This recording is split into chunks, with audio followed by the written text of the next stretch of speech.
20% of value with any listed company derives. That value is attributable to the governance. Well-governed companies carry a premium in the market. So visualization, so do you have a practice around it where you imagine what you want and then you have these goals and then you imagine a life where you already have it? What we now call as manifestation. Manifestation, It's just another term. Also, don't go with the flow. Principle is that you understand the law and apply it correctly. Just reading a law is not enough. So you have to see the context.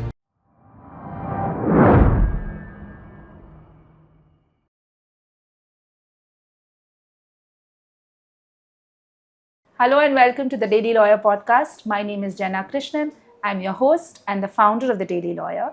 And today is yet another episode in our General Counsel Series. This series is presented in collaboration with Zoho Sign, which is a comprehensive digital e-signature solution for Indian businesses. It is part of the Indian-made Zoho suite of products. I will speak about Zoho Sign in more detail at the end of the video, but for now, I want to extend my deepest thanks to Zoho Sign for partnering with us on this series and enabling it to happen. With that, I'm very excited to announce and introduce our guest for today afternoon. It is Mr. Gupta, who is the Senior Vice President and Head of Legal of the National Stock Exchange in India. Before this role, Amber held Chief of Legal, Head of Legal roles, and Head of Secretarial functions at various Aditya Birla Group companies, Aditya Birla Sun Life, Insurance, Capital. So he's had a rich career, over 26 years of experience in diverse roles within the realm of the financial markets, whether it is insurance, banking, and now the capital markets. So I'm very excited to hear from him about his journey, learn a little bit from the lessons that he's learned, and get to know him more. Or get to know the person behind the professional.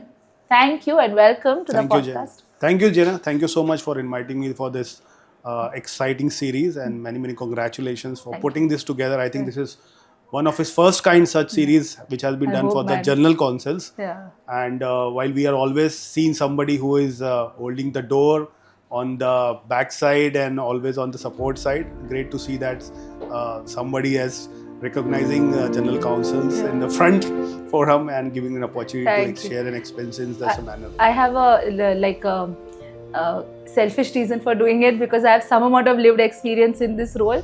Since I have experience, that's more the merrier because somebody who has lived that life and doing something. So we know that how you're like, no, you're not important. So of course. It's like so that. Many thanks for considering me and inviting me. Yes. I like to be more candid as I can. Yes, please. It's a free-flowing conversation. Thank you.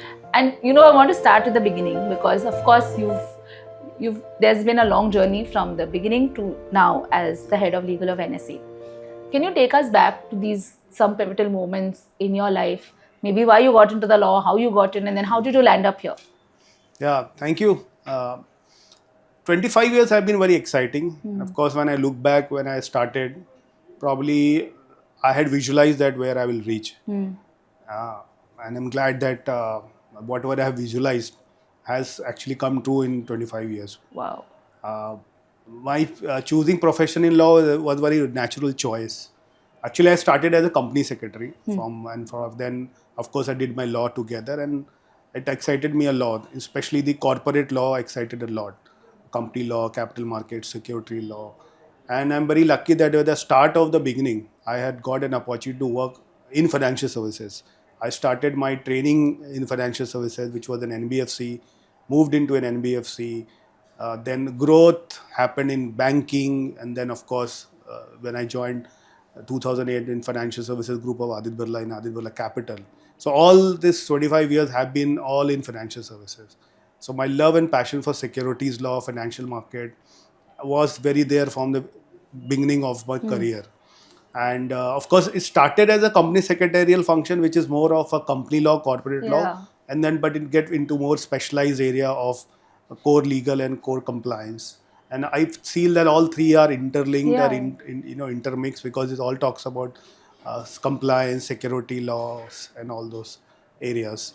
When I was in class 12th, actually at that point of time. Where were you, here or? Yeah, so I was in Lucknow at that point. So I was my major part of my education as and first job has happened in Lucknow.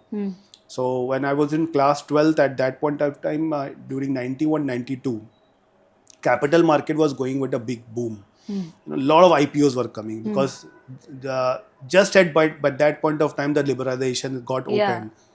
So many companies were coming for IPOs, and suddenly there was a boom in capital markets. And we used to read a lot. And that point of time, there was a lot of demand for company secretarial function. So the idea was choose between a company secretary and a chartered accountant.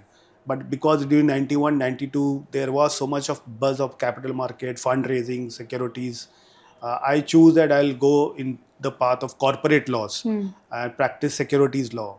And the closest profession at that point in time was company secretary because it's all about company law, corporate law, board, shareholders, fundraising. And that's how I had entered into. And someone already predicted me when I was in 12th. I remember a very casual conversation I was having with someone in the industry. And he said, "You have all the traits to become a corporate lawyer." Wow. Yeah, I don't remember the name of that gentleman, but something he told in class 12th, and I was there in some casual conversations.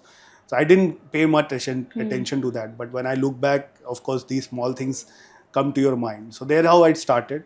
And of course, I started my career in Lucknow for 4 years. I worked. Then in 2004, I moved to Mumbai, and I worked with Reliance Capital for a few years, and then of course few stints in Yes Bank and other companies. And but major change of my career actually has happened when I joined 2008 the financial services arm of Aditya Birla Group, which is Aditya Birla Capital. It was earlier known as Aditya Birla Financial Services, but now it is called Aditya Birla Capital. And there I spent 16 years and laid a big foundation of my career there. Worked in many businesses. Yeah. So I'm one of the very few who move within the businesses every 4 years. I started with Aditya Birla Money, heading their legal compliance secretarial, where I was heading the capital securities broking. I was involved in the takeover of another broking company and getting it integrated with financial services. So that was a very good experience because merger and acquisition documentation is one part, Yes. but that integration happens Yes. between technology, human, process. Correct. It's another experience at all. Absolutely, yes. And a lot of my learning about team handling, cross-functional, stakeholder actually goes back to those. Because we acquired a company which was a Chennai based. Oh, And we are a good. Mumbai Language based. also. Language, Geography, thinking. totally thinking, everything is yes. different. But I was involved in that integration and it changed a lot perspective about. Then of course 5-6 years I worked there. Then within that I got an opportunity to head the legal secretarial for Aditya Birla Sun Life Insurance, which is another experience. Yes. So broking, it was pure broking and wealth management. And insurance totally different, but got a lot of support for my seniors and handled a lot of litigations, contracts, high value contracts, high value litigations. And it was a joint venture with Sun Life. So of course the exposure of working with a joint venture, again a Canada based company, an Indian based company, culture, this and that. So board management, shareholders, that was another amazing experience and did a lot of good work there. In fact, I did a lot of activities at the industry level, something that changed the way we look at a legal function there in terms of doing work at the grassroots level, use of technology, a lot of technology work, a lot of technology in terms of streamlining process, standardization, use of chatbots, which we talk about now. I had This was implemented. which year? This was in 2004. Doing 2004? 5. But then, Yeah. how did you find sorry, that? no, so 2008, then 2014. So, sorry, 2014. But that was also very premature, no? Yeah. So we implemented. How did you find them? So I think when I was in insurance, my boss, who was my chief risk officer, he was very pro on technology. And he used to always tell us, "Ki boss, use technology." And he every time team meetings will tell that, "ठीक है, all those things, but try to use more of technology." So we always kept thinking, and I had a very good team, exceptionally good team at that point of time. So I'm talking about 2015-16 when we were just thinking about Correct. technology and we actually implemented, Yeah. and all in-house. Ah. So we implemented a complete, litigation case management system. There was some technology which was already there, but we improvised a lot. Anything was there here in India, or you had to? No, everything built India only. Acha. Yeah. So there was something which was already using, so we Acha. improvised it, and we made an litigation app. We called it Litmus. It's a litigation tool management, which was, because at that point in time, I had a team which is spread all over India, because insurance, there are retail litigations. So and we are handling almost 1,500 to 2,000 cases. So it's very difficult to keep track. So this app was very helpful in terms of tracking cases, reviewing the next date of hearing, approving whether to go for appeal, decision making, MIS tracking. So of course there was a team which helped me. It's not that it was all done by me, but the conceptualization, everything was collectively did, and the team really helped along with the technology team. And even in contracts, we implemented ACES, which was again the entire contract management tool for monitoring end-to-end contract management. This is also technology, everything in-house. Wow. And as an insurance, we were talking earlier, as you said, there was outsourcing regulation, etc. that applies. So there is a complete workflow we used to happen. So entire workflow was put into this management and this tool and this flow, so that the approval process are there and monitoring of TAT is there, nothing is missed, and of course usual clauses are there. And then interesting thing happened that again 2016, I'm telling you, 15, 16, 17 or maybe, we used to get a lot of repeated queries from our business partners. So then we realized that these are repeated queries and the repeated answer. It's a waste of time for my team. So then we implemented Chatbot in the name of Oscar. So we found that there are 150, 160 queries which are very commonly used. So we made a chatbot and we implemented, so that anybody wants to go and they can just search the question and they'll find the answer, and the answer is not cool, there. Yeah, that was way we had in 2016, 17 when people was not even talking about chatbot and all the which is now being used. So those were the views of technologies that we have been using since then. So technology is something which always been on the front in terms of implementation. You are like a dream guest for our, with our partnership with Legal Tech Zoho Sign. You are like a dream guest. So it was a great experience there, and a lot of another working was done in terms of doing process improvement, and then standardization. And there are many these initiatives are also recognized both domestically, internationally within the organization. And in 2019, I promised my team. So the team was very good, but I found that they were not working up to the potential. So first 2 years went into only cleaning up, working on a vision for the team. And I told my team that I will ensure that this legal team being rewarded as the best legal team in entire Aditya Birla Group. Wow. And if that does not happen, then I will resign. Wow. That was the promise I made when I joined in 2014-15. The Sun Life team. Birla Sun Life Insurance. Within 2 years, we got the best legal team in Aditya Birla Capital.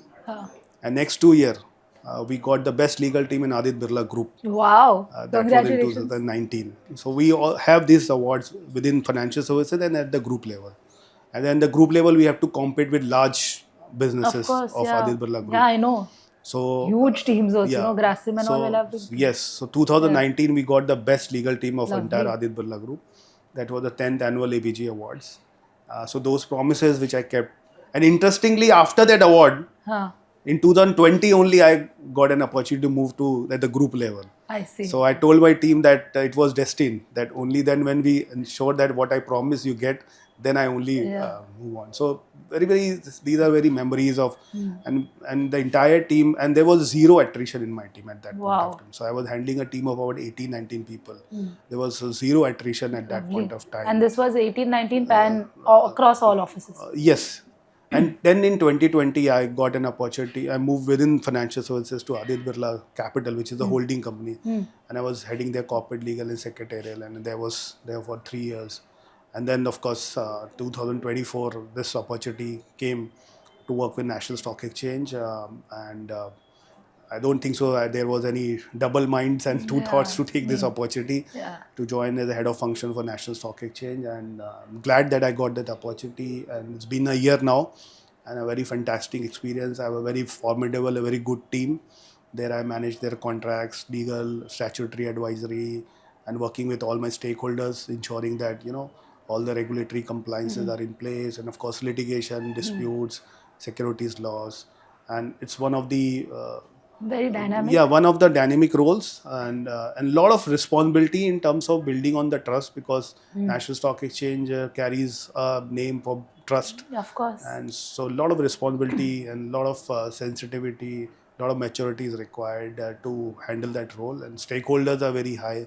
Yeah. All are high stakes. So but this is something whenever I used to cross BKC, I used to see that logo building. and I thought whether I will get an opportunity to work with an institution like National Stock Exchange. But as I told you, I have visualized it long back. I have so many questions for you, so many segues from your story now. But I think one question that I want to ask you is, you have been part of the financial sector from 91, 92. I mean, Yeah, so I started in 1998. Yeah, but I'm saying there is some sort of touch with Yes. that. So from the time it was so nascent as getting getting liberalized to what it is now, which is an extraordinarily mature. It's so much more mature for a very short time. In the last 30 years or so, you have seen a huge arc in this sector, and you have also played a GC function through and through. Not through and through, but pretty much. So how have you seen the arc of your role changing given the sector changing? That is my first question, then I'll ask you the next one. So see, functionally, if you ask me, and this question, thank you for this question, and this is a lot of people also ask this question. So functionally, if you see, functionally nothing has much changed, because we are earlier as a legal function.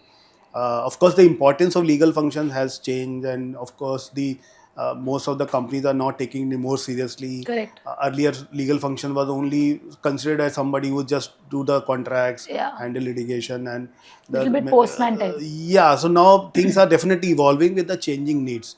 But if you look at the core role, what is the legal role? The legal role is to protect the company against any kind of legal risk. That core values have not changed. Correct.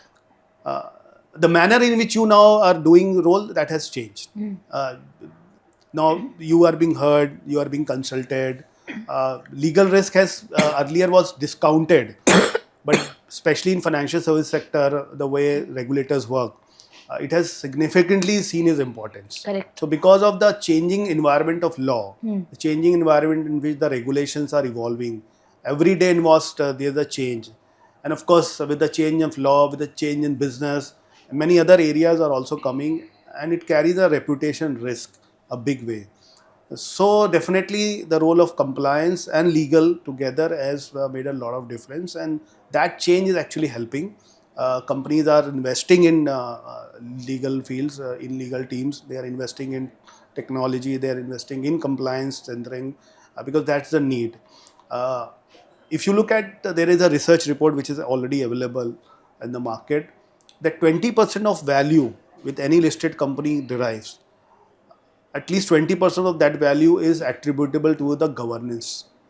So well-governed companies carry a premium in the market. And the governance is a culmination of good legal practices, good compliance framework, active board, strong control functions, and all those things. So all the control functions, legal, compliance, audit, risk, they all have evolved and have got a lot of importance. And of course, legal is one of the part of those control functions, and of course that benefit has also gone to legal function, general counsel, head of legal, and there is a larger focus on that.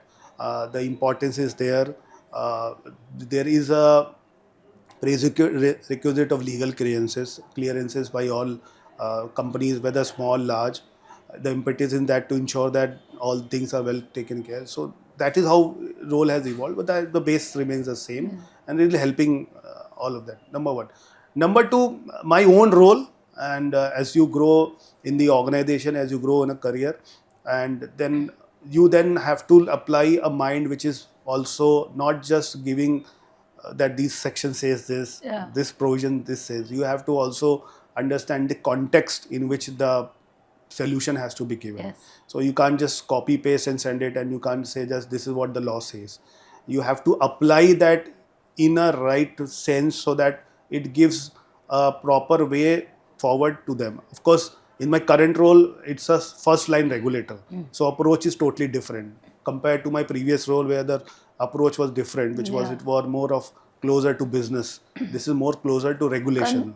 So it's a more of a control function now, a regulatory function. We are first, stock exchanges are first line regulators. So the approach is little different. In my previous role, the role was little different. But how do you deal with this? Did you have did it take some time for you to change your mindset? No, so no. So see, ultimately, so the principle stays the same. Principle is that you understand the law and apply it correctly. Yeah. So you have to work within the framework of law. You can't do something which is outside the framework of the law. So application of the law has to be same. Whether you work for a first line regulator or you work on normal listed company or another company. Yeah. And ethically implementation is something which is applicable in both the cases. Correct. So that principle does not change. And so that's why I'm saying that as a personal, when you apply the mind, just reading a law is not enough. Correct. You have So to you see have the to see the context. Yeah. Even today, when we have to apply our line application of law in any particular problem which has been given or in a particular legal issue which has come, then how do you apply the law in the correct way? So you have to look back in the spirit of the law. Yeah. Because many times it may not be written, but you have to apply the spirit of the law. Yeah. And I think essentially as a first line regulator and as a compliance guy, as a legal guy, it's very important that you implement the spirit of the law. Yeah. Many times people say it's not written. It's not written specifically or it is not stated so. Yeah. But go back, read the white papers, read the discussion papers, read the, when the time this law was introduced, what is the spirit? What is the spirit behind that? So if you understand the spirit of the law, then you will apply a sound decision making. And of course, legal is something that you can always interpret in various ways. And within, courts also, with a 5-member judge, 4 will have one opinion, 2 people have with another, 1 people have another opinion and all. But so far your principles are intact. I think that gives a very sound advice and then build more trust in the organization. But I agree that once you go back, you hold on to your basics and then, or whatever, your non-negotiables, and then work around it. Because I'm assuming that in your current role, in your previous roles, you had one client, in the sense that was your internal organization. Here, as a regulator or a first line regulator, it's not just your regulation or what the government wants, but also there are consumer interests that you have to keep in mind. So investors' interest is paramount, and I'm glad that you brought this. And this is something I had also realized. Earlier, my job was to look only on one particular area and how to ensure that how this regulation will help my business or how do I comply. On this side, of course, whatever decision we are taking, it has a wider market impact.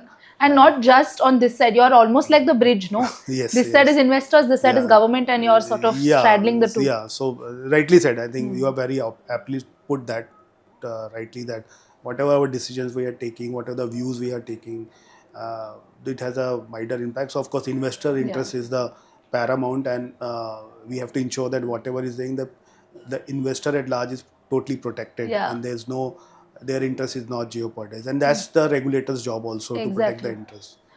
This when you were speaking and you spoke about how this current role requires a certain level of maturity, and it's good that you have had such a long experience in so many different functions, which probably prepared you and others in the team. Yes, of course. My previous roles, and especially 16 years with ABG, has been one of the great learning factors. Like my initial years with Aditya Birla Money, which is a broking company. Correct. Those basics of stockbroking and all those are very clear. The compliance of a stockbroker and all those. Then I work for the listed companies or LODR related provisions. Then in my previous role, I did fundraisings and all those. So ICDR regulations.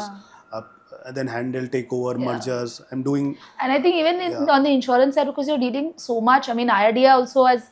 And there are and you're dealing with retail customers all the time. No, so if you look at all the regulators, the concepts have been same. For example, the outsourcing regulation for IRDAI, RBI are very similar, which SEBI has introduced for stockbrokers and stock exchanges and so on and so forth. Cybersecurity guidelines. In fact, I was one of the members of IRDAI Cybersecurity Committee in 2018 when it was once introduced. So the concept of those in terms of cyber security implementation are very similar what SEBI has also introduced. So the basic concepts remains First principles. remains the same. So you're clear, and that helps. Yeah. So when these, in fact, SEBI has recently introduced last 2 years back outsourcing guidelines and cyber security guidelines which has to be followed, and so those principles are clear. So it become easy for you to implement now, and you standardize your contracts, include those clauses which has to be there, and you can apply that mind that when any audit happens and what kind of things will be checked. Correct. So principles are clear, and so my prior experience working with various regulator has really helped it. In fact, there are very few, I do not know, but I think I had the privilege to work with all sector regulators. Yeah.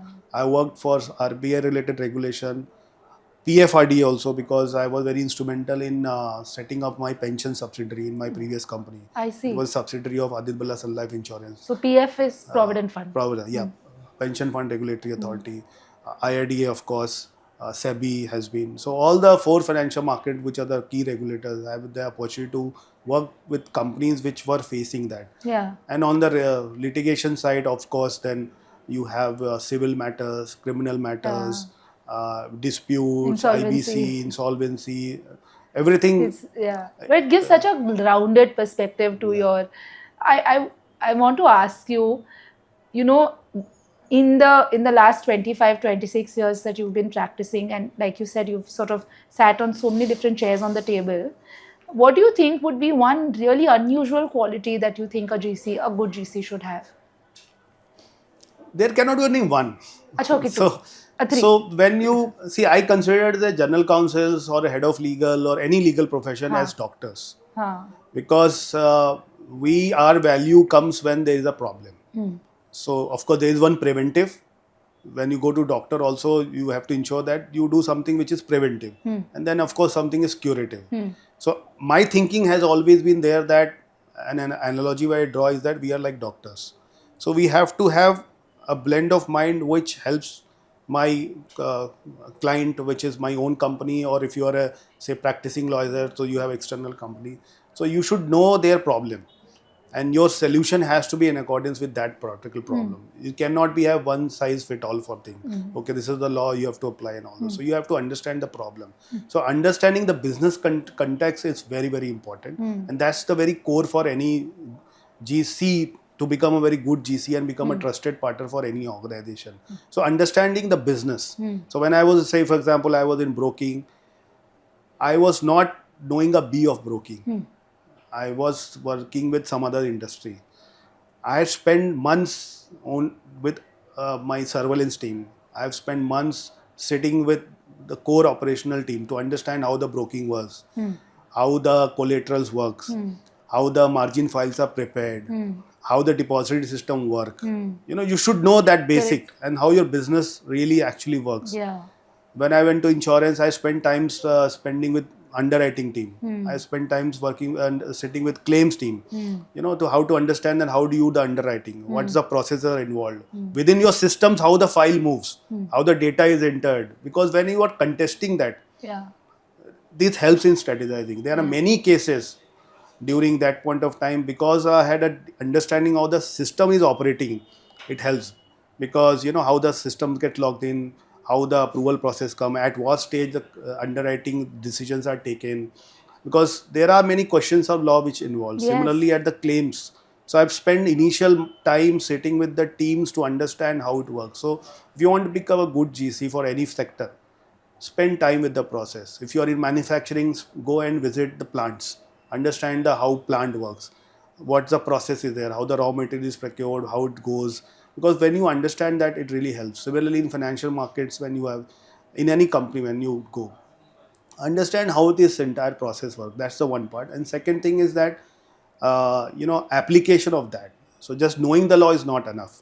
So application of it, and as I told you that like a doctor, you have to understand the problem and then prescribe the prescription. So that's two important traits. So that's a very good point that you brought up, because a couple of reasons. I mean, other than what you also said, one of the things that strikes me is once we know the business that we are supporting, we have become better stakeholders. So we are able to support the business better because our suggestions are more in line with. Otherwise, it's quite annoying to have like a lawyer on the table, because sometimes you feel like they're only pointing out the problems. Yeah, that's true. Yeah. That's true. So that's true. That's why you have to be a trusted partner. Yeah. And trusted partner does not mean that whatever business is saying you are giving yes. Yes. And that's a blunder. Yeah. And the worst thing. Yeah. And I tell you one incident which happened with my CRO, previous CRO. I am a solution CRO? Chief Risk Officer. Okay. So in our previous company in my Birla, we have a CCRO. So of course we used to work with him very Chief Risk Officer. Chief Risk Officer at the group level. Okay. So I am typically a business solution oriented guy. So I always try to give solutions to people based on my problem, and so a lot of people used to come and discuss. Even from people from other businesses will also come. Yeah, this is the problem, and how do you think we can resolve and all those things. So I used to give them, yeah, this is how you can look at it. And in our discussions, I was trying to give some solutions, and my CCRO was a little upset. And he told me, Amber, there are so many people who are thinking about business.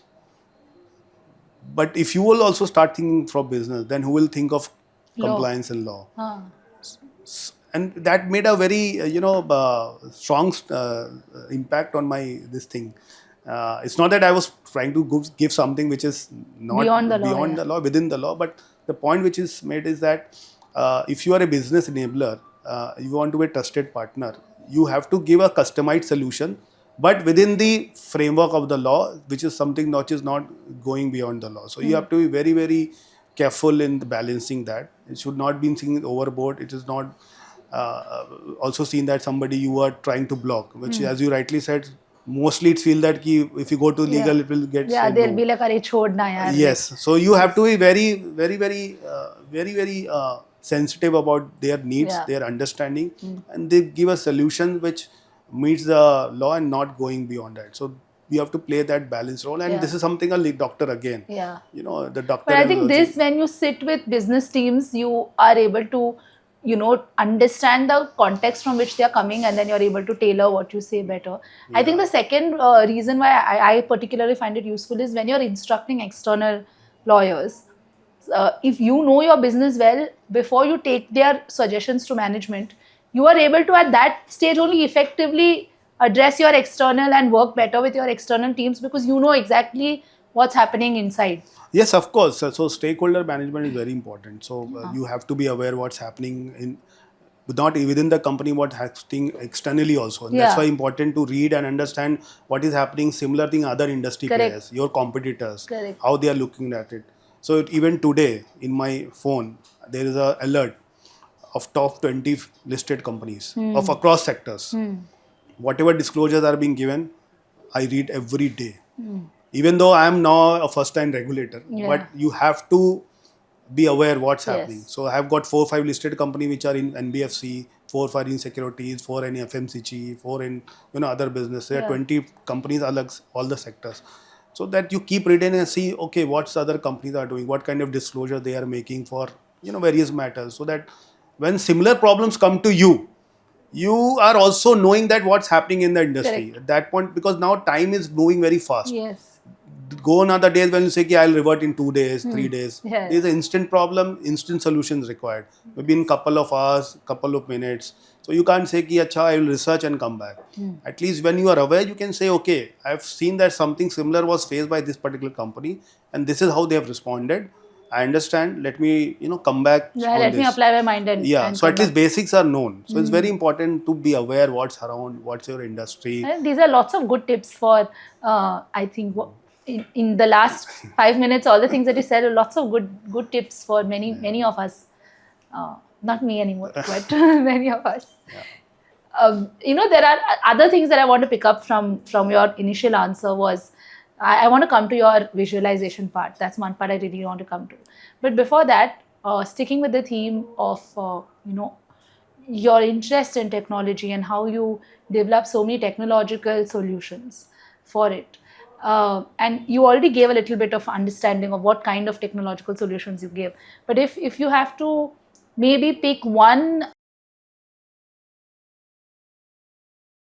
technological solution that you feel really sort of pushed and enabled your business or your work? What would you say it was? So, 2021, when the entire pandemic had started, and we took on because our legal documentation needed a lot of paperwork. Yeah. So consistently the feedback was coming that reduce paperwork. So in 2020 we started a project somewhere in October, November, that we moved towards complete digitization of our contract management and use effectively the digital signatures Wow. at that point of time. You are a dream guest, boss. So Continue. and of course that point of time it was not widely used. There are products which are available in the Yeah. market, and we were also evaluating. So 2020 we said let's move on digital contracts and all the digital signing and all those things. In February 2020 we implemented it. And I think at that point of NSDL had some product, I don't remember exactly, but we procured some tokens with them for implementation and all those. And in March 21, pandemic had come. Well, my entire group companies and everybody in the world were struggling on documentation, signing, kaise hoga, this and that. Wet signature is not possible. Everybody is working from home. I had absolutely no problem. Lovely. All my contracts were going. People are waiting. We are digitally executing and exchanging contracts. I had no problem at all. So I think that was one of the things that I will always feel proud of me and my team who implemented that point of time, way forward thinking, and never. And interesting, government at that point of time also allowed procurement of stamps online immediately for some period. Though initially it was used for property document, but they allowed for limited purpose. So then it was a complete integration. So we were paying stamp duties, we are attaching, annexing it, all digital signing it, and they had no issues at all. So that is thing that was really something which I really remember and feel good about it for me and my team, and glad that we implemented it just nick of You know, the Zoho Sign has a e-stamping feature for Maharashtra state. I believe they don't have it for all states. From Maharashtra state, you can procure e-stamping. Yeah, now it has come. So at least in the last 4-5 years, then a lot of things have changed. Yeah. And but that is something which was not ahead of time, but at least just on the nick of the time. Very much nick of time. And one technology which I feel that we spend a lot of time in research. So I think AI tools which can help in research, that is something I think I'm something which I'm now trying to implement in my current team also. You know, I spoke to one young student in Singapore. Now that I'm more public, he had just written to me on in LinkedIn. He is having a tool called Precedent.ai. Okay. He's developed it. Young student. He's still a student in the National University of Singapore. Okay. And it's on the litigation side. But you just type out your query or your anything that's bothering you, and then it gives you like this list of cases. It's very nice. But you have to be careful, because recently there were some cases where some case fakes laws was there, which was quoted in some US. But that is because they are using ChatGPT. So something like that. So you have to be careful. Yeah. I'm only saying that again, this is at a very nascent stage. Yeah, this is. And I'm very proud to say that I work with National Stock Exchange, which are very high on technology.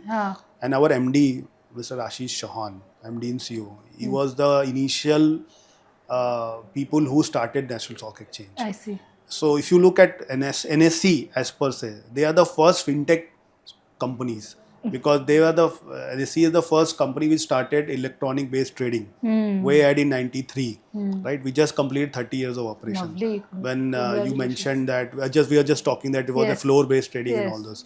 So screen based trading was actually started in India by National Stock Exchange. It is nothing but technology. Correct. Nobody would have thought that in that point of time, when there were not even TV, satellite phones, there was so much issues on getting a phone connection. Correct. And somebody will implement a national-wide trading terminals for doing a screen-based trading. Whoever thought? Yes. But that was a vision at that point of time of the founders of National Stock Exchange, and I'm very, very fortunate that one of the founders, Mr. Ashish Chauhan, who is MD and CEO, is now currently the MD and CEO of NSE as well. So technology is something which is evolving. Yeah. And it evolves over a period of time. So we have to be adopted. and use it, which is, commiserate with the requirement, and be aware of its other risk that it may carry, but try to use it as your utility, not dependent completely on it. Like any other technology tool, use it, be aware of it, and use it for your benefit. So for legal, I feel that legal research, it can be used effectively. Yeah. Earlier, summarization of judgments, which we are now implementing also in my company, also in my. So we are developing in-house. So because of security reason, we can't procure everything outside. So we are now developing in-house tools for summarization of judgment, summarization of case orders, using it for research. These are is can be used. So if I have a 300-page judgment and I have to make a summary and read it, it will take some time. But if I use a technology which summarizes the key point, at least I know, that okay, these are the key things which are relevant. I can send prompt questions and they give me prompt answers. So I'm ready for a discussion. Correct. And further deep dive has to be done. Then of course That- it will take time. yeah. But at least you are ready in few minutes to Yeah. say, Acha, this is all the judgment. Yes. This is all it talks about. Yes. This is what it is trying to say. And then of course so this is a really helpful and save time. Yeah. Because we have to do a lot in very limited time. I think there are already tools to do this. Yeah, these are tools, There but we are developing in-house. You have to develop because as an exchange, we have to be more careful. Yeah. So we have to do a lot of things in-house. So in-house we are developing. What if, since you're so clued in in that sense in legal tech, for the next 5 years, if you have to, if I tell you, okay, what will be on your wish list, legal tech wish list, कि यार ये आना चाहिए. So matters of routine nature. So that should something I think we can effectively use technology, and those things can be done automated. Whether in terms of say one of the major issues with any large litigation firm or even large legal firms is say billing and invoicing. Yes. A lot of manual process goes, and so some technology which really helps in automated billing, invoicing, that takes a lot of effort and time of reconciliation, MIS and all those things. So those all ancillary work that can be taken over by the use of technology. I will feel that should be used, so that we spend more time in strategy, we use more time in principles, we use more time in strategizing our matters, and more on the crust rather than on the utility and other tools. So that is one area which I effectively feels. Second one is of course research, which I spoke about. More and more research areas which can be automated, I can be clicked, and that will help in discussion. And so these 2-3 areas which I feel that, and of course the entire litigation management, the case brief and all those, they are all not tools available. Yeah. You can scrap it from Yes. court website. Yeah. The next date of hearing automatically comes. Earlier, I remember in my previous time, everybody has to get, then they have to type, and then the alert will come. And now everything is scrapped. They can take up the, for example, recently I'm evaluating something where how to monitor obligations when you do a large contract. There's always a requirement to monitor obligations. So in my previous company, there was a tool I implemented where one of my team members will go through the contract, pick it up 7-8 important elements of obligations, will put into a system what we had implemented, and map to each functions. And there was a due date. So before that due date, alert will go. For example, the contract will say that within 30 days you have to do this. Within 15 days you are required to do this. So there was a reminder we used to send. But to enter that, you have to manually enter. Yeah. So now I'm talking to few people where I upload the contracts. The tool does the entire reading and automatically picks those, I'll put some prompt and it picks up. And automatically it maps, these are the key obligations, these are the functions. And these are the people who are responsible. Yes, so it becomes very easy. So saves a lot of time. Yeah. So these are the things like contract obligation and all those. Like a lot of time somebody says, okay, 10 years back we had done this contract. Do you remember what were about, say, termination obligation or post-termination obligation? Now you have to pull it, you have to read it, make a note. It gets 2-3 days. You have some technology, you just put it eventually scraps, and then you validate it. Yeah, of course. Fully you can't rely on technology. Somebody just validate it. So it saves time. So I think some of these things would be really helpful. What do you think about this, where people say AI is going to take all of your jobs and we don't know the monster that it's going to be in the next 3 years, you know. Oh, what do you have No, to? I don't think so that AI will take over its jobs. That is, they will assist us definitely. They will definitely assist in completing our job, and there is a history. Now, let's go back 40 years back when computers were introduced in India. Everybody was saying computers will take away the jobs, but in that actually they increase the number of jobs. Yeah. Right? I remember my father was a banker. He worked with a public sector bank, and there was a huge protest when their entire computerization of his branches and the entire region has happened. So 4 5 days the entire banking staff was on strike, and which continued. It's a known thing. Periodically, Yeah, it huh? continued all over world nationwide. India, that computerization will take away their jobs and all that. Nothing has happened. In fact, it has increased the job. Yeah. What has happened is skill upgradation has Yeah. happened. So you have to upskill yourself with the change in technology. Same thing happened in during 60s, 70s, when in factories they started putting machines. There was again protest and all those things. But it does not happen. You know, manufacturing continued to bloom. In fact, they have increased their capacity because they do more production with the help of machineries and all this. But the labor class which were there, they have to upskill their things. You know, so that skill upgradation will happen. So same thing I apply today here. I don't think so. AI will. Of course, there will be some sector which may get impacted. In fact, I was reading somewhere, you know, somebody's like the graphic designer or website making. Somebody said they can just make it in few minutes and all those. But I don't know to what extent that's true. But skill upgradation will happen. Maybe use of AI will help them to do better. For example, even sometime when I use some AI to prompt some questions and it throws out few things, so it gives me a starting points. Yeah. Then I can build on based on Correct. my thought, Correct. my perception, my level of argument, or the way I want to do it. So I think that AI will help us assist in doing a job much better. Better. Yeah, that's my take. That's your take. That's my Okay. take. That's a pretty positive thought process. I'm going back to your original answer because that was such a comprehensive answer that you have given me a lot of strings to pull from there. Two things I wanted to take. One is you spoke about visualization, and that is something that is quite personal. Like I also, I believe in that. And I'm curious to know, you said I visualized everything. Can you speak a little bit about,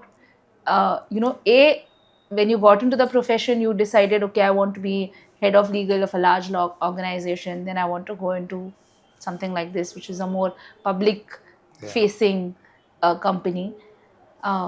And then how did you get introduced to it? What do you do? Like, what are your practices? Yeah. So. Or maybe first, what is visualization, I guess? Yeah, so visualization is just about thinking what you are and what you want to become. Assuming, so for example, if you want to become a CEO, today you are not a CEO, but you visualize that you are a CEO and your practices and your behaviors are like that you are a CEO. Or whatever it be. If you want to become a world best man, world best football player or world's best batsman, but you are not as of now. But you visualize and you do that. Today I am like that only. So eventually what happens that the cosmic energies, and it's a proven, it's not that I'm saying because I follow that, it has happened and there are many examples that cosmic energies actually work in that direction. And eventually it will happen in some form. It may not have exactly in the same form, but it will happen. And goes back to a famous dialogue of Shah Rukh Khan in that movie, which he says that अगर किसी चीज को अगर तुम दिल से दिल से चाहो तो चाहो तो सारी खुद कायनात. कायनात आपको, and it happens actually. It really happens. Om Shanti Om. Yeah, So yeah. it happens that way. So visualization is something which is related to that. And believe me, everybody does the visualization. It's not that people don't do it. Subconsciously, some people do it. Some people may be doing it consciously. Some people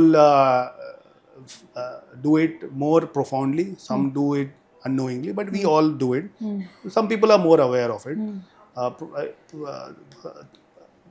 In my case, maybe I'm a little more aware of the visualization which I've done, and a lot of things in my life has happened the way I have visualized.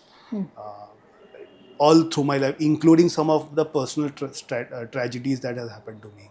Okay. Yeah, even on that side. So you are visualized in the sense you expected it to happen, Yes, something like that. or you had So I had intuitions, I had dreams of those.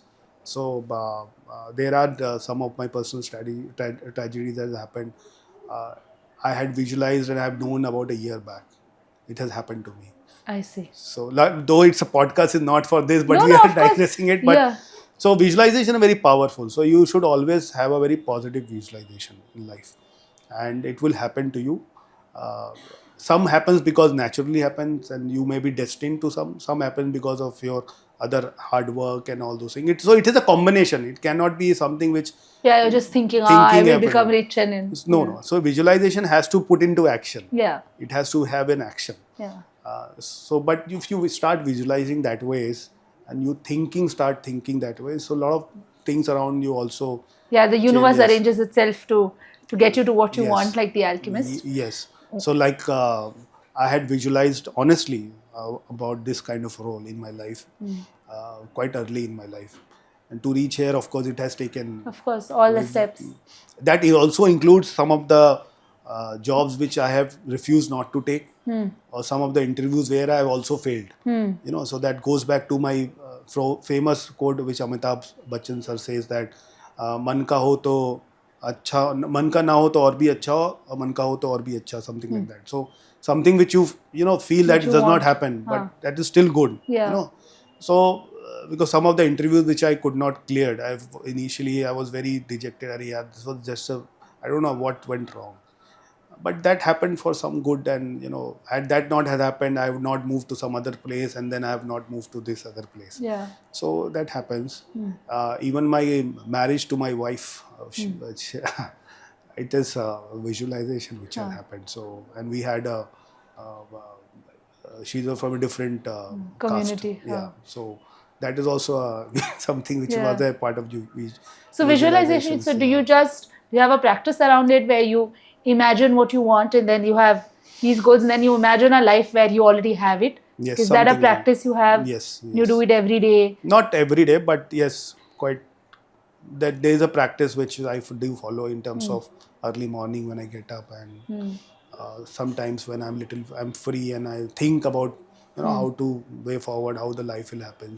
That way. And of course, I have something which also don't go with the flow. Also, many times I am not something which is I'll exactly do. Like some of my friends I know, one of my very close friend, actually he has planned everything and he does very with planning. I'm not that because with a lot of planning. I do a lot of things which go as a flow, but yes, visualization takes a very important part. And I will recommend people definitely to think on those lines. Really helps. So from what we now call as manifestation, it's just another term which is being used. Yeah. So it just means that you're doing it anyway, consciously or subconsciously. So you might as well think about what you want instead of thinking about the things that bother you. So you typically you worry, right? If now it's monsoon and somebody you love is stuck in somewhere, you're worrying, oh my God, I hope the flight takes off or something. You might as well just flip it around and yes think positive for them. Think positively. And of course life may my mantra is that you go with the flow, because many times you try to plan it. And my father used to say, actually I'm inspired with my father a lot. Maybe I'll take up when you have some other questions on that around, but he always used to say that man proposes, God disposes. Yeah. Right. So you have to be aware of that everything is not in your control.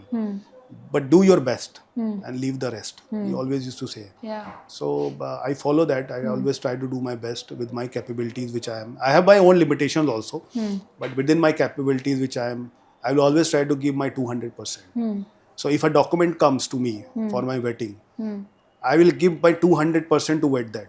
I will ensure that it is perfect. And my team also cries कि sir आप कितना corrections करते हो. But documentation has to be perfect. It has to be thought through from all the sides.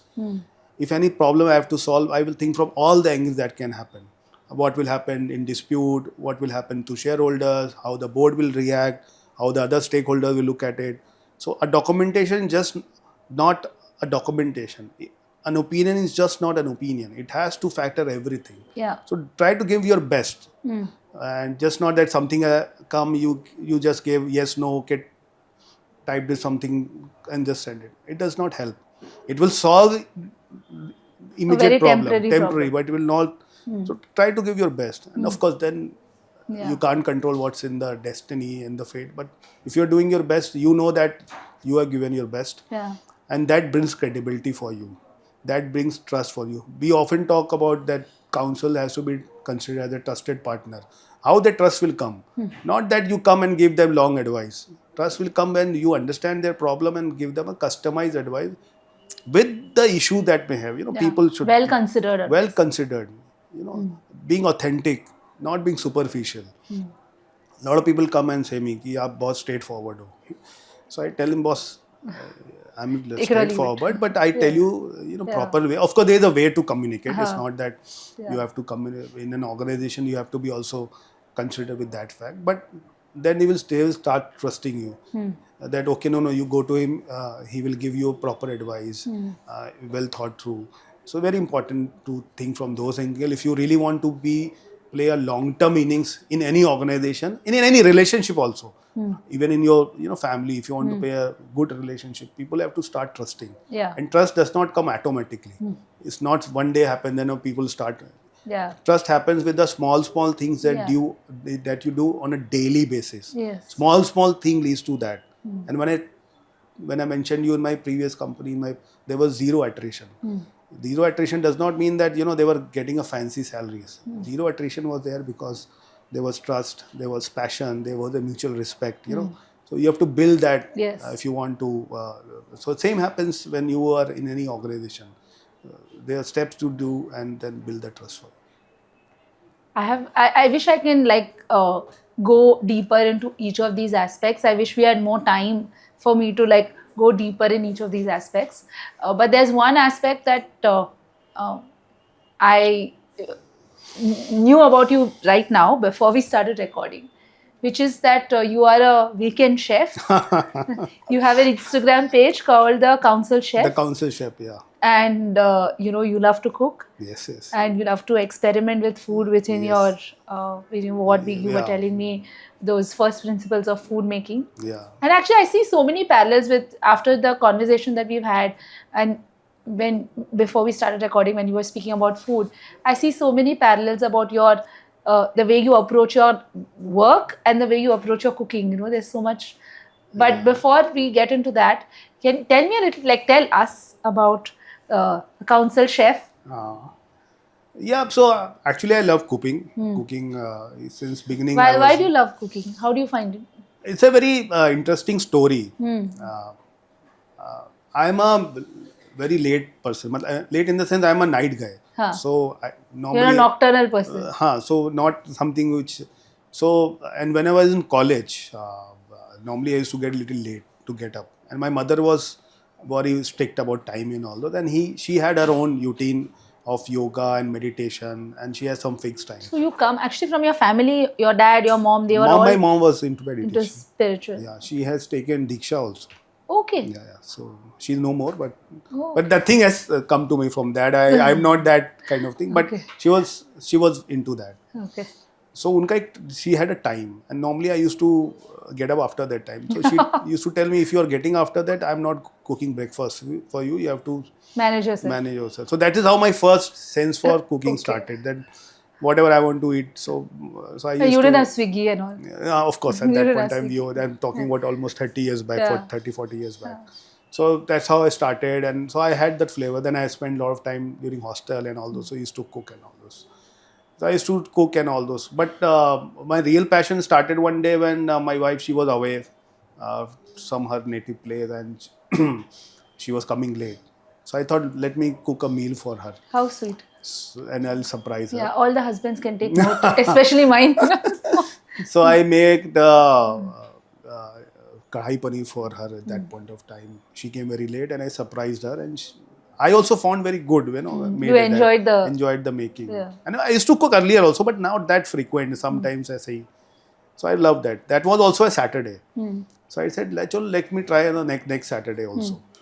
So that's how that routine started. Okay. Every Saturday or a Sunday, I started cooking one dish or the two dish. And kids also started loving it. Because it also gave a different taste. Yes. Because when wife is cooking, mother is cooking, and somebody else cooks, there's always a Correct. And that's the beauty of the food, Yes. with the same ingredients, flavors can change. Yes. The same thing, Correct. there's no difference in the ingredients. The Yeah. same ingredients, two people cooking differently, it will have a two different Yes. tastes. So kids also started in loving it, and certain dishes I started cooking better because I used to spend time, aram se, dheere dheere and all that. There's no hurry for that. So that started developing, and I was very inspired with renowned chef Ranbir Brar of his show when he used to cook and then also tell the history and all those. And I also love writing. I am very fond of writing. I've written plays all during my college days. I've directed plays during college days. Oh, wow. I've written poems. There is also a blog which I started but I could not continue, called Life Beyond Cubicle. Okay. And that's my dream, that if I publish my book, it will be like Life Beyond Cubicle. So there are a couple of short stories which I've written. So I used to love writing. Then I said when I was starting writing about food, it automatically created a lot of passion in me. So how the food has originated, from where it came, how it came to India, what are the ingredients, why it is important. So both of my interests got mingled, the love for writing and of course the passion for cooking. And so it just developed, and it all pre-COVID. A lot of people may say that it happened because of COVID. No, it has nothing to do with COVID. It's all pre-COVID, much before that. And so that's how I started making food every week, and then blogging about it, writing about it, and then of course people started liking it, and I started enjoying it. And then somebody told me, why don't you create a Instagram page? So and one of my friend who is in advertising, Okay. he suggested me this name. He is into media. So he said, "Yaar, you are a lawyer, you are a chef. You put something together." So he suggested me this name, the counsel chef. So I then made it with the counsel chef. That is goes with my profession, and of course, so that's how it started. And I try to make it. Of course, last 1 year I have not been very regular, but earlier I was very regular. Every weekend, definitely there was one dish with a story which is posted, and it also of course gives a good break from work, and a lot of common between the work and food also. Yeah. Like I said, I'm a little perfectionist, so I cut my own. Chopping is done by me. Okay. It's not that somebody else does the chopping. You're not happy if someone else does the job. Many times actually it become a matter of dispute because there is already a chopping been done. Yeah. And wife say, okay, it's already cut vegetable, why are you cutting? So I don't do it. I cut my own, everything I do it myself, all my cutting, and of course cleaning also. That's one of the conditions when I was given permission to use the kitchen. use the kitchen. So even cleaning is that. So everything. So that's And you like to be left alone. Initially, actually, my wife used to help me because kitchen organization is not something. So she know which has been kept there. So initially, definitely she helped it, especially in the quantity that you put. So once I invited someone for my dinner, and I told that my wife said ki it is cooked by him, but then she said that namak किसने डाला, आपने डाला या इन्होंने डाला. तो my wife said नहीं नमक तो मैंने डाला. तो she said कि मैं उसी दिन मानूंगी कि आप कुक बन गए हो जिस दिन आप नमक खुद से डालो, इतना अंदाजा हो. It's a very small thing, but it actually no, of course. So it makes or breaks your dish. So small things were there. So initially, of course, my wife helped me with the quantity and all those things. But now actually that's pretty my own, and she enjoys. In fact, now most of the Saturdays when she has a working, so mandate is that every Saturday I have to cook when I'm not. So today we can come to your house. No, but today I'm here, so I have to. So today you're also not cooked. Okay. So mostly that's how it happens. And it's a good one, and it's very similar to my role also. Yeah. You have to be, because you know how much you have to put. So when you are creating a legal documentation, you should know how much to, not to write too much, not to write too less. Paragraph should not be that big that people are unable to read and don't understand. Same happens in the cooking also, right? You know how much to put, at what stage you have to stir, at what stage you have to pour the other one, how much. The same thing happens in your litigation, in contracts, in your legal advisory. You don't have to go overboard. It has to be just perfect and balanced. So that's how I relate cooking experience with my profession also. And also your first principles. I liked what you said. Yeah. Few things go together. So you have to, either color or flavor profile or You can't mix. Yes, yes. So if you In the are name of being Atrangi, you can't. no, you can't. You won't enjoy that. Does not Yeah. give, and that's why even in Ayurveda, Yeah. even in it's a proven. You can research. Even in Ayurveda, mixing foods are not allowed. So, for example, a lot of people are fan of multi-grain, which is a mix of many, Yeah. dals together and I mean pulses together and everything and all those. Normally, it's the Ayurvedic say that if you are eating one grain, you eat that grain only. So, if you're eating ragi, you eat ragi. If you're eating wheat, you eat wheat. Don't mix too many things because every grain has a natural character. If jowar has one character, wheat has another character, ragi has another character, maida has another character. If you try to mix everything together, it loses and it's actually is not good for your health. So if you are eating jowar, eat only jowar. Don't mix it with wheat and this and that. It is not, which is nowadays a lot of people are saying, Yeah. this. And you can, I'm telling you, it's a proven research in Ayurveda. That's why, important that in food principles also. And same thing happened in your law also. No? Don't try to mix too many things. You read the Supreme Court cases very recently in, say, in IBC or in some, they said, okay, these are specialized laws. Don't step into the shoes of specialized laws.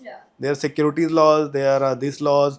This law's role is limited. Don't cross to other laws. And so they create problems. Yeah. Same in the food. And that's why try to be use foods of the similar ingredients that you are cooking together. And we learn in the if you see, bachpan maybe you used to be being told, don't take thanda before Yeah. hot. If your head That's just true. hot, don't Yeah. get into cold Correct. or vice versa. Yeah. It's because it's naturally the body is being made by that. Don't mix the things with that. And now just one, last thing to close out this section, which is if you had to just, what is the kind of legacy you want to leave as a professional in your role? Do the good things. So you have to be just give your best every day when you're coming. It's a new day for. I'm very excited for my office when I get up in the morning. You have no Monday morning blues. No, I never had. I always look forward for work. I may be feeling very irritated during traffic. But moment I enter my office place, perhaps I will be seen as the most excited, energetic person who is entering the office. But do you do your visualization and all that while you're in traffic? Yes, of course. For a day work, yes. So I have a habit of generalization. So I journal. Journal? Oh, you write. Yeah, Okay. yeah. So it really helps to bring a lot of clarity. So generalization, and in fact, I will recommend everybody also, especially young lawyers. The generalization is something it gives a lot of clarity, both in person and profession. Journal means what do? You just write. Generalization, itemization. So a lot of things which is in your mind, you just write it down. So if you have to close 5 things, just write it down. These are the 5 things I have to close for today or next week. Even a personal thing. And some of the visualization which I have done actually were generalized. I see. Yes, there are notes of my previous, during my college days or during my earlier days. Some of the things which I wrote has come true also. Okay. So generalization is really helpful. So you should generalize that.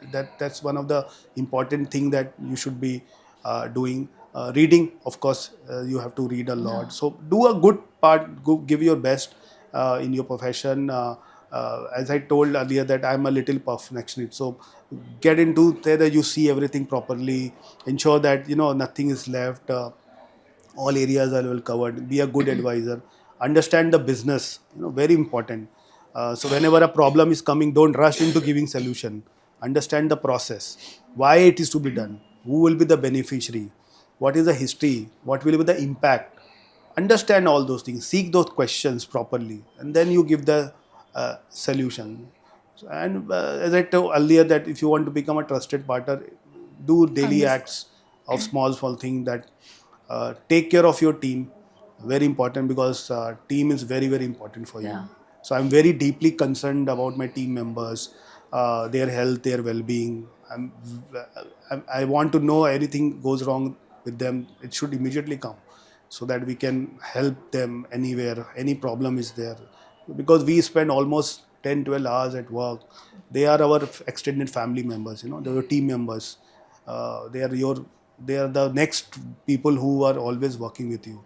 So you do have a very good relationship with your team members, with mutual respect, trust, and of course work is something will always be there, but it's the relationship which is very, very Yeah. important. So all my people whom I worked in my previous companies, they are still in touch with me. Whenever they move a job, they tell me. Whenever they have something happen to them, they call me and tell me this has happened. That's So sweet. that's a relationship.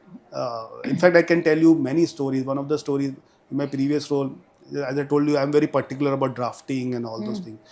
So initially, that junior was a lot of problems because I was making so much corrections and all those. But over a period of time, she learned that, Yeah. and she joined another company. And once fine day she called me. Sir, I have to tell you something. What happened? That today my MD was reviewing my draft and he said you have a very good drafting skill. And I couldn't stop to call you and How sweet. to tell you that thank you for spending that much time, because today is my drafting skill which has been appreciated. It is because of you. So I mean, sometimes you have to spend time with your members, team members, build them. They may not understand why we are doing so, but build that relationship so that anything happens to them, they are happy to share with you. If they are in problem, they can reach out to you and you can help. So life is all about making relationship. We all are here to make good relationship. True. So I spend a lot of time in. For me, relationships are very, very important. Yeah. I will not give a I will to do something. I will not spoil any relationship. So I give a lot of Importance too. yes importance. But I think to that's beautiful. It's actually a beautiful note to close out this part of the podcast, because I mean it's something that we have to remember. Like you rightly said, work will continue, but it is the all of our relationships and the way we deal with each other and the way we make the other person feel that really enables our life. Yeah, so career. there is a small this thing कि बात जरूरी है या रिश्ता जरूरी है. अगर रिश्ता जरूरी है तो बात को भूल जाओ, बात जरूरी है तो रिश्ते को भूल जाओ. मेरे लिए हमेशा रिश्ता जरूरी है. So I always give importance to my relationship. Something has happened, I just say कि ठीक है, let's move forward and continue the relationship. Lovely. Lots of tips, I think, in and through the entire conversation for a lot of us in many ways, not just Thank you. as lawyers, as people as well, as leaders. Lot of tips. Okay, the last part of the podcast I do for myself because I love it. So It's I love called to- 5, 4, 3, 2, 1. And I am so happy to see that No, you I made have- notes and all. Yeah, because yeah. It's so sweet. 5, 4, 3, 2, 1, I ask you 5 of something, 4 of something, 3 of something. And these answers are typically shorter. So, I mean, it's like rapid fire, but we can't say rapid fire. sure, So it's sure. like this. So 5 productivity tips. So first I told you journaling. Yeah. So that's very important. Like making lists, basically. Listing, journalizing everything, making journal of that. Second is value add and quality. That is really, I practice a lot and that is really helping. Third, reading. I told you that whatever it may be, at what time even I come, I ensure that I catch up what has happened the whole day. That's very, very important on that part. Then relationship.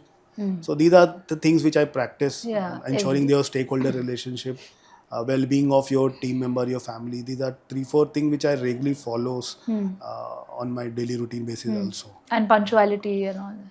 Yeah, that goes. I mean, That these goes. are very basics. That Okay. varies in by and I'm not, honestly, it's not that when the work starts at 10 and ends at 5. Hardly, it's not that you are coming at 5 Correct. and going at 5. Correct. So that is okay. And then now the word has moved beyond with that. Yeah, I mean, we are 24 by fairly 7. accessible. Yeah. So being accessible actually is more important than being punctual, to be honest. So when somebody calls me, you should be in a position to attend, Yes. respond, revert, providing. If you are not in a position to revert, then you give an update Yeah. that okay, I'm working on it, this is what has happened, especially on important matters, so that people are aware that it's not that you are sleeping on it. The work is progress on, especially in corporate it happens. Yeah. Because now everybody is in a hurry to close Correct. things. So, and we as legal will always take some more time, to evaluate, to ensure that everything is looked into. So keeping updating your stakeholders, they are we working on it. This is what we have done. We are looking in this, so people are aware of. So these are important 4, 5 practices which I follow, apart from visualization and all those which I mentioned earlier. That's lovely.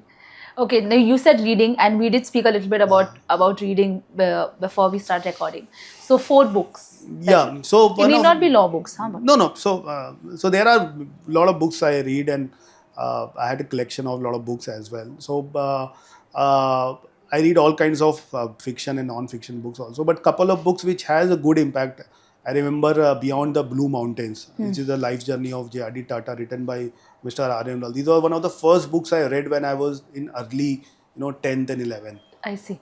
So that is a story of J.R.D. Tata and how he bought Air India craft, and how he flew first time. It's all his story. I That see. has a lot of impact on me. It's called the Blue Mountain. Beyond the Blue Mountain. It's called that. So that story still remains in my heart, the way I read it and the way he was a visionary, how he thought beyond, and not only a business sense, but it's also on the integrity part, on the business side, on the human side. So it's a very good book if somebody wants to read Beyond the Blue Mountains. Then uh, as I told you that I am a big fan of application. It's just not that you read the law and just copy paste. So Business Sutra by Devnath Patnaik, that is, I am very inspired with that. I see. And he has written a book also, and there is a complete series on CNBC TV 18 between Devnath Patnaik and the journalist Menka, where they are discussing the application of principles of Mahabharata and Ramayana and applying in Indian management theory. So how the traditional books knowledge and teachings can be applied in Indian philosophy, because normally what happens that we apply a lot of Western Correct. management thoughts in a business environment which is Indian and which is totally different. The way we do our business is really different. So Business Sutra is something which I am really inspired with that, and a lot of practices I've learned from that, and I found it's very simple. Anybody is there in the scene website also, and book is also there, the Business Sutra. Another book, of course, in the recently which I read, was on Atomic Habits by James James Clear, Clean Small, and it's all about small changes Yeah. that you Yeah. mentioned. Small micro changes that yes, make yes. So become that a is habit. I liked a lot. And on the legal side, all my John Grisham books, I've read it all. Yeah. I've read it all. Of late, I have not Yeah. read it, but during college, I've read all John Grisham books. Those are good, yeah. Now I don't like them. So the first one was The Firm, which Yeah. later on converted Yeah. in a movie, and The Summon, The Last Juror, Palliation Believe, The Associate, Street Rainmaker, Lawyer, Deal, Rainmaker. everything. So I'm a big fan. I've read almost 70, 18, 20 books. Of course, he has written more, but I had a huge collection of his books Yeah. on the entire. So these are the books which I read a lot. Lovely. Yeah. And any spiritual books you want to add to? Since we spoke about visualization, if anyone, that is one thing, that manifestation, visualization is one thing that, see, all of us, many people, either we want to do, because obviously all of us want something in our life, but maybe a lot of us don't know how to do it. So you have any books Yeah, on so in Inner Engineering, I have read it by Sadhguru's, Sadhguru, and that is something which has an impact in terms of how do you do that. In a spiritualist book, currently I'm reading stories of all the stories that we have in mythology. So the small book somebody has gifted me. So it has all the story how Earth has come into place, how all the stories that we know, Vaman Avatar se leke, how Ganga came into Earth. And so there is like a story in mini Amar Chitragatha. something like that. So I'm just reading that. So I do read some spiritual stuffs. Earlier, if you remember, in the Times of India, there was a column used to come. Speaking Tree. Speaking Tree. Yeah. So I was very lucky. Still there, no? Yeah, it comes. It comes. It's as a supplement. So I had a 5 series books of the Speaking Tree. Yeah. They came out. Small Crossword used to have those. Yeah, so that so I have that. So I read that entire thing. Ah. So those books which I have read, and some of them has definitely Stayed with you. Stayed with me. Yes, on the spirituality side. 3 tips for law students or young lawyers. You've actually given, but if you want to give 3. I think law students, I will see that detail orientation is very important, because as we said that the devil lies in the detail. So now, because in the fast moving world, and I have seen, because there are a lot of youngsters we also hire, you have to have a detail orientation, especially if you are a lawyer. So be detail oriented. for young lawyers. Uh, Make mastery of contract law. Because Yes. contract law, if you are very clear, because that's the base. Everything has the base, which is contract law is the base. Anywhere you go in the world, it's always about understanding roles, responsibility, liability. So understand the Obligations, contract yeah. law. And third is drafting and your negotiation skills. So these are the three things that you young lawyers or everybody who is a lawyer must focus on: detail orientation, drafting and negotiation, because your drafting and negotiation skills will actually make a difference in long run. If you have a good drafting skill, if you are a good negotiator, you know how to negotiate a document. This is something which But how do they learn this? Because not all schools are teaching you. see, some like people, for us it happened over a period of time, Because you have good seniors or your... yes, and experience is there. Yeah. But drafting is something that you can learn. Yes. There are courses which are available, and something drafting, it comes also naturally. Yeah. Negotiation, of course, there you can, now there are so many courses which are available on YouTube, this and that. But spend time in reading, Yeah. reading judgments, see how senior lawyers negotiate. Now a lot of proceedings are available online. Yeah, High court now they are proceedings. streaming online. Yeah. So you should go and see how they are arguing. Read some books on this area, then practice that. So these are the three areas, and if law schools are also now, they invite a lot of guest lectures on Yeah. these skills. So try to spend more time, because you will master the law, no doubt about it. Because now, the gone are the days during when we started, there was no Google and no Chat GPT. You have to read a lot, get the books from the library. You have to fight many times with your librarian or with somewhere. Or your peers to say, "Arey, yaar, de na yaar." Yeah. So now everything is available on your fingertips. So knowledge is now freely available. What is not available free is wisdom. Yeah. People often get confused between knowledge and wisdom. Knowledge can be attained by anyone. Wisdom, it comes with experience. Wisdom comes with your practice. So try to not only acquire knowledge, but try to become wisdom. And these are some of the tips. My suggestion that spend more time on being understanding the business, the process, drafting or negotiation, and detail orientation. The more you are detail orientation, the more you have grip on the matter. Many times, not to an offense to any external lawyers and all those, when they go and they try to help us in drafting replies, pleadings, the heart of the matter, we know more. I know. Right. So as an in-house, you know more. Yes. But you have to also explain them. Yes. So how do you explain unless until you don't You have know, that yeah. articulation, negotiation, communication, understanding? So very, very important to spend time on those areas. We used to do all our drafting ourselves in-house for even all our motions and all. Yeah. Because it was faster than... Correct. It's faster than... Faster is also there. And they can settle the draft. Yeah. They will settle the draft. In fact, today also I try to do the first cut of drafting in-house. I tell my team. Yeah. Whatever it is, whether it is your notice of motion, chamber summons, from that to just do it. Wherever possible, try to. Yeah, do it yourself, and then everything you can outsource to external. So, and you know the matter. Yeah, and you know what you want to say. Correct. Because you are saying it. Ultimately, you are signing, no? Yes. It's your verification. You have to be, but you know how to articulate. Yeah. So spend time on drafting. I see a lot of people struggle on that. We did a podcast episode with Justice Patel, and he had 2 book recommendations specifically for drafting. And he said it's, because you know how he is, right? Very good at writing. So he said there are 2 books by Ross Guberman. It's called, I don't know what it's called. I will tell what it's called. But then the 2 books, and he said, you write something, and now you say, okay, how do I make it half? And then you write that, okay, how do I make it, like, how do I say the same thing in even lesser words? Yes. So you finish drafting, and then how do I make it tighter? Really. You can't, simply can't make it you cannot reduce any more words. No, that's true. In fact, in my currently also, when I get an email, they write such a big thing. Yeah. I said, dear boss, for internal stakeholders, why don't you have to write so many stories? Yeah. You give what is exactly required and shorten.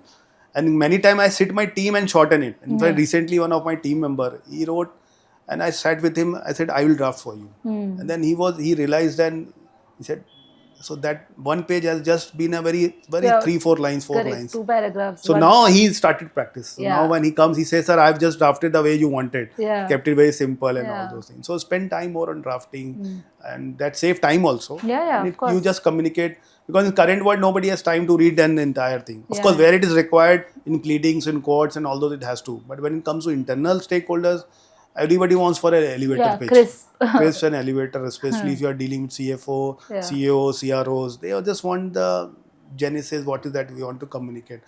So you have to be very good in communications on that. Okay, 2 life lessons that you have learned in your life so far. So there are 2 lessons which has a profound impact to me, and one is which I follow actually, and I read somewhere that life is all about making choices. So, and your life is as good as your choices. And there are 3 choices in your life which actually makes a lot of difference. The choice of your friends, the choice of your life partner, and the choice of your career or profession that you choose. So you have to be very careful, and you have to be very mindful when you're making these choices of life. So making a right choice on these 3 areas are the most, but that will actually make a lot of difference to you. That is one life lesson for me. And second one, which my father told me when I was very young, and till 11th 12th I was not very great in studies. A normal kid, 15 16 are enjoying. I was very good in sports. So I was part of my college football team, cricket team, and always very enthused with extracurricular, participating in plays and all. So some conversation, man-to-man conversation, once he said that I want to tell you 3 things. He said, wealth lost, nothing lost. Because wealth you can always gain. Health lost, something lost. Because of course, it sometimes become irreversible. Character lost, everything lost. So, because once character is gone, your image, that is very, very important that you maintain. So that 3 words actually has a very deep impact to me. That character loss, everything lost. So that's helped me to ensure that I do my work with integrity, with upright, ensuring that I don't do something unethical, ensure that everything is done properly. So these 3 things, which for my father, has a very, very impact. It's a on beautiful me. thing, huh? But Yeah. nice. You have to think about it. And he told me then I was in class 12th. And that is a time when Yes. actually sometimes you have a fear that you may just Yeah. flip the Yeah. other say and all, Yeah. you just lose the track. Yeah. That has a very, very deep impact till date also. Till late. Yeah, of course. Yeah. And the last thing is the one best piece of advice that you've received.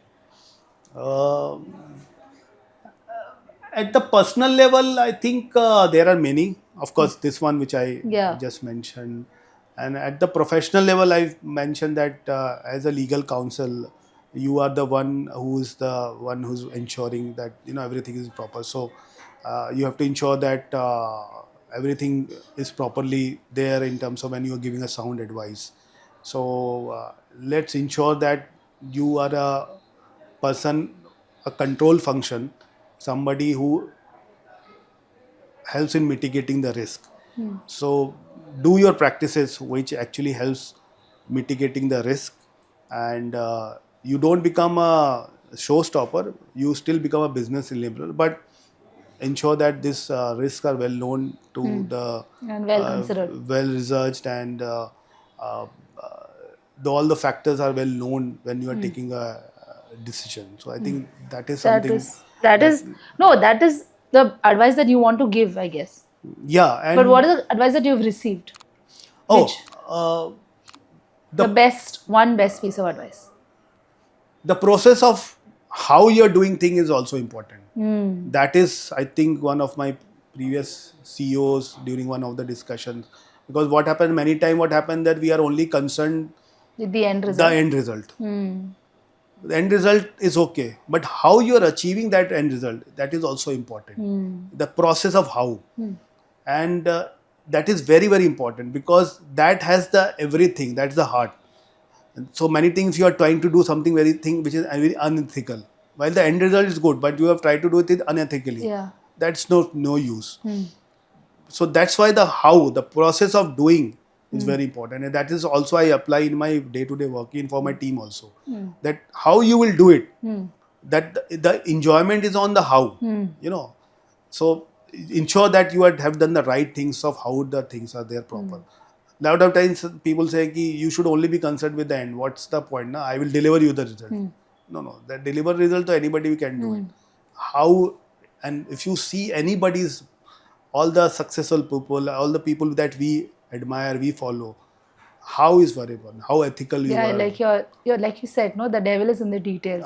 So Here it is the how, how is very important. No? It's and you respect people, and many times even in sports, many times you might have won a game. People know that you have not done something right. While people love Sachin Tendulkar, when he got out, even though umpire has not given out, and he know that he has nicked the ball, he walks away.